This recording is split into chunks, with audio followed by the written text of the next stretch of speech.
அனைவருக்கும் வணக்கம். என் பெயர் எஸ் சாதனா ஸ்ரீ தேவகோட்டை சேர்மன் மாணிக்க வாசகம் நடுநிலைப்பள்ளி 8ஆம் வகுப்பு படிக்கிறேன்.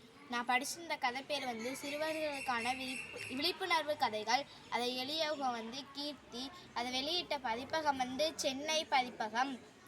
ஒரு ஊரில் ஒரு ஃபேமிலி இருப்பாங்கன்னா, அங்கே அஜிதா அப்படின்னு ஒரு பிள்ளை இருக்குமா. அந்த பிள்ளை அவங்க ஃபேமிலி ஒரு ஊருக்கு போவாங்களாம். அங்கே பூங்காவுக்கு போவோம் அப்படின்னு சொல்லிட்டு அவங்க அம்மாவும் அவங்க அப்பா கூட்டிகிட்டு போவாங்களாம். அங்கே கூட்டிகிட்டு போய்கிட்டு இருக்கும்போது அஜிதாவுக்கும் அருணுக்கும் ஒன்றுமே புரியாதான். பூங்கா கூட்டிகிட்டு போகிறேன்னு சொல்லிட்டு வேறு இடத்துக்கு கூட்டிகிட்டு போவாங்களாம். அதோடு அவங்க அம்மாவுக்கும் தெரியாதான். அதோடு அவங்க அப்பா பஸ் ஸ்டாண்டில் போய் நிற்பாங்களாம்.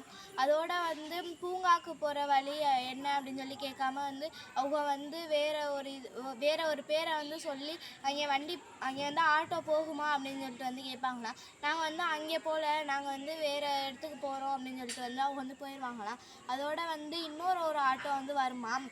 அவங்கள்ட்ட கேட்பாங்களாம், இந்த மாதிரி நீங்கள் வருவீங்களா அப்படின்னு சொல்லிட்டு கேட்பாங்களாம்.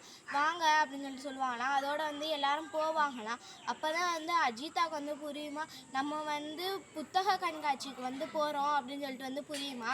அதோட அவங்க புத்தக கண்காட்சி இடத்துக்கு போய் இறங்குவாங்களாம். இறங்கினோன்னே அருண் கேட்பானா, நம்ம பொருட்காட்சிக்கு போகாமல் புத்தக கண்காட்சி இடத்துக்கு வந்திருக்கமே, நான் வரமாட்டேன், என்னை புத்தக கண்காட்சிக்கு கூட்டிகிட்டு போங்க அப்படின்னு சொல்லிட்டு கேட்பானா. அதோட அவங்க அப்பா நம்ம அங்கெல்லாம் போகல, நம்ம இங்கே தான் வந்திருக்கோம், நீ உன்னால் முடிஞ்சால் வா, இல்லைன்னா நீ வெளியவே நில்லு, நானும் என் மகனும் போய்க்கிறோம் அப்படின்னு சொல்லிட்டு அதோட அவங்க 2 பேரும் போவாங்களாம். அதோட இவங்க அம்மாவும் அருணும் நிற்பாங்களாம். அதோடு அவங்க உள்ளக போயிட்டு நிறையா புக்கு இதெல்லாம் பார்ப்பாங்களாம். அதில் நிறையா கதைகள்லாம் இருக்குமா. அதோட ஒரு 500 ரூபாய்க்கு அவங்க வாங்கிட்டு வீட்டுக்கு போவாங்களாம். வீட்டுக்கு போய்கிட்டு இருக்கும்போது அதோட அவங்க அம்மாவும் அவங்க பையனும் அவங்கள பின்னாடியே வருவாங்களாம். பின்னாடியே இருக்கும்போது வருவாங்களாம். அப்போ அஜிதா சொல்லுவானாம், அப்பா இங்கே பாருங்கள், பின்னாடியே அம்மாவும் தம்பியும் வாராங்க அப்படின்னு சொல்லிட்டு சொல்லுவாங்களாம். அதோட அவங்க அப்பா சொல்லுவாங்களாம், வரட்டும் வா நம்ம போவோம் அப்படின்னு சொல்லிட்டு போயிடுவாங்களாம்.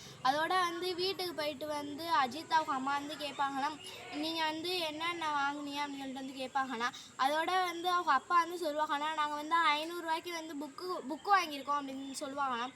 அதோட அவங்க அம்மா சொல்லுவாங்க, இதெல்லாம் வேஸ்ட்டு தான், ஒரு தடவை படிச்சுட்டு தூக்கி போட்டுருங்க அப்படின்னு சொல்லிட்டு சொல்லுவாங்களாம். அப்போல்லாம் தூக்கி போடாதுங்க அப்படின்னு சொல்லிட்டு சொல்லி அதுக்கப்புறம் படிப்பாங்களாம். அதுக்கப்புறம் மறுபடியும் அருண் வாங்க நம்ம ஈரோட்டில் பொருட்காட்சி நடக்குது, நம்ம போவோம் அப்படின்னு சொல்லிட்டு போவாங்களாம். அதோட இவங்க அப்பா அம்மா அக்கா எல்லோரும் போவாங்களாம். போனதுக்கப்புறம் ஈரோட்டில் பஸ் ஸ்டாண்டில் இறங்குவாங்களாம்.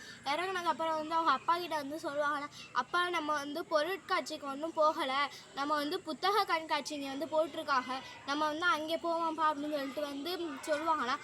அதோட இவங்க அப்பா ரொம்ப சந்தோஷப்படுவாங்க. இதுலேருந்து என்ன தெரிஞ்சுக்கிட்டோன்னா, நம்ம நிறையா புக்கு படிக்கணும். நன்றி, வணக்கம்.